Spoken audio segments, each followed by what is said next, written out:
граничниот премин Табановце кон Србија ќе се поминува полесно, затоа што ќе биде пуштен во употреба надградениот One Stop Shop систем.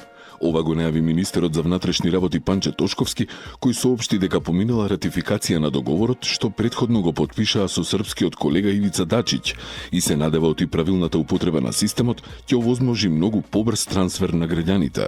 Овој систем веќе е пуштен во функција на границата кон Косово, а наскоро ќе се имплементира и на 2 гранични премини кон Албанија. И денес печеше во Скопје. Улиците од Пладне беа речиси празни за пешаци, а ретките што имаа неодложни работи ги бркаа сенките и се крие од жешкото сонце, брајќи спаси во фонтаните од кои повеќето се пресушени. Температурата на главниот плоштад беше околу 40 степен. Институтот за јавно здравје уште утрово објави препораки за заштита на лицата над 65 години во услови на високи температури, а волонтери на Црвен крст и денес патролираа низ улиците на Скопје. И за утре прекуден се најавува исто време, но веќе во вечерните часови, според прогнозата, се очекува појава на нестабилност со порен дожд и грмежи. За време на предстојниот викенд ќе биде посвежо со температура околу 30 степен.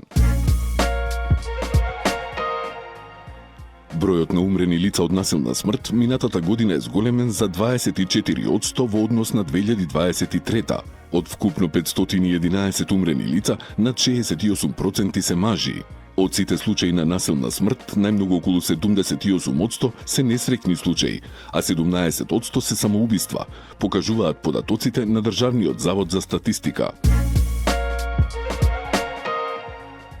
На 568 пензионери, општина Газибава ќе им исплати по 2500 денари финансиска помош. Ова е втора исплата на помош за пензионери со ниски пензии од Газибаба, откако пред неколку дена исплативме средства на првите 510 пензионери, објави градоначалникот Бобан Стевковски и најави нова исплата деновиве. Дидактички материјали и учебни помагала на 4 градинки кои се наоѓаат на територијата на Карпош добија денес од градоначалникот Стефчо Јакимовски. Како што истакна тој, овие материјали се квалитетно изработени, еколошки и иновативни, со што ќе се овозможи значително подобрување на психомоторниот развој на дечињата кои се воспитуваат и образуваат во детските установи во Карпош. Директорката на градинката Орце Николов Надица Гировска од името на сите од градинките во Карпош му се заблагодари на градоначалникот за иницијативноста за доделување на ваков вид материјали, бидејќи како што истакна, тие придонесуваат за правилен детски развој и пријатен престој во градинките на најмалите карпошани. Вечерва започнува културното лето и одбележувањето на јубилејниот 70-ти роден ден на општина Киселавода.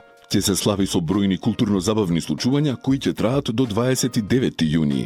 Од општината соопштија дека настаните ќе бидат на 2 локации, на платото пред салата Расадник и кај крстот во Драчево. Вечерва ќе настапи мегапопуларниот светски артист и продуцент Роџер Санчес. Утре и во сабота, граѓаните ќе може да ги следат настапите на македонските звезди Миле Кузмановски, Каролина Гочева, Next Time и други.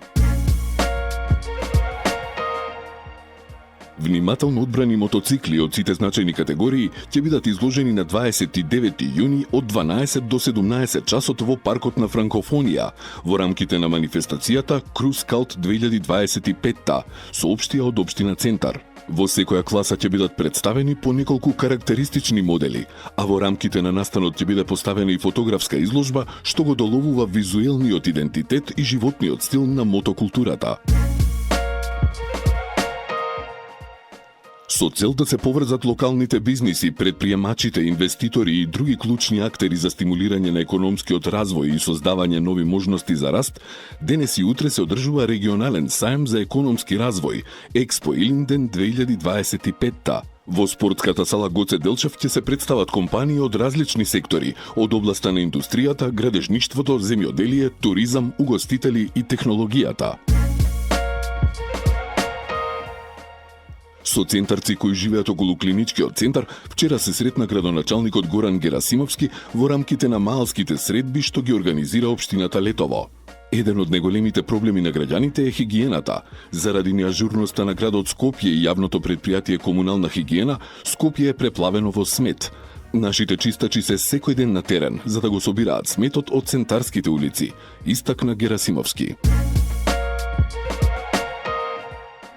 Театар Комедија во Скопје доби донација во износ од 29.000 евра од полската влада за реконструкција на гледалиштето и промена на седиштата во театарот. Договорот за донација го потпишаа Дарко Спасов и полскиот амбасадор Мариуш Бримора. Останатите средства за завршување на целиот проект ќе бидат обезбедени од Министерството за култура и туризам и од донатори. Играорци од пензионерски здруженија од Киселавода, Ѓорче Петров, Илинден и Пробиштип настапија во Домот на култура Билјана Беличанец, прикажувајќи богат фолклорен израз во традиционални носии. Градоначалникот на Киселавода истакна дека фолклорот не е само важен дел од културниот идентитет, туку средство за зближување на луѓето. Во рамки на фестивалот Скопско лето, вечерва од 20 часот во Сулјан, ансамблот Консонанс ќе изведе концерт за деца Песна за жирафата, забавна и едукативна приказна на музика на Франц Јозеф Хајден. Како што соопштија од Скопско лето, приказната на интересен и креативен начин ги представува и доловува специфичностите на секој од инструментите. Со проекција на 5 краткометражни македонски филма, денеска во 18 часот ќе бидат отворени деновите на македонскиот филм Златна рамка, што ги организира Друштвото на филмските работници на Македонија. На манифестацијата ќе се врачат и почесните награди Златна рамка за оваа година.